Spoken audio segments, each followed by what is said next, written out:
Do you know some of the best relationships come from people that know how to repair conflict?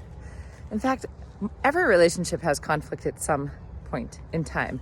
Now, some have much less than others, and some people's conflict is much less intense than others. Like, for example, if your partner's swearing at you, for most people, that's a no-go. Obviously, if it's abusive, that's a no-go. But how do you repair conflict? First of all, notice what the other person is asking for or what's missing. What is the quote-unquote trigger? What are each of you emotionally reactive to? Because we're only reactive to places where our needs aren't being met, where there's something that we're already sensitive to, maybe a past hurt, something we learned in childhood, a belief about ourselves, something that relates to our attachment style, which, by the way, every attachment style can turn into secure attachment if you work at it.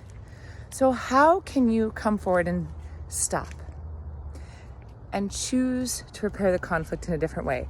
By choosing to hear what the other person is looking for, what they need, expressing yourself differently. Maybe you have to speak in a different way in order for them to hear you. Not necessarily in the middle of conflict, but afterwards.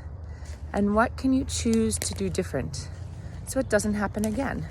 Emotional focus therapy calls it stopping the dance. Because you get in this dance, you get in the same rhythm, the same pattern that you do over and over and over again. Yet if you're aware of it and start having conversations about it, you can even say, oh, we're doing the dance again. Let's pause. And it changes the dynamic of the relationship and brings awareness to conflict and creates an opportunity for repair. Try something. Let me know how it goes.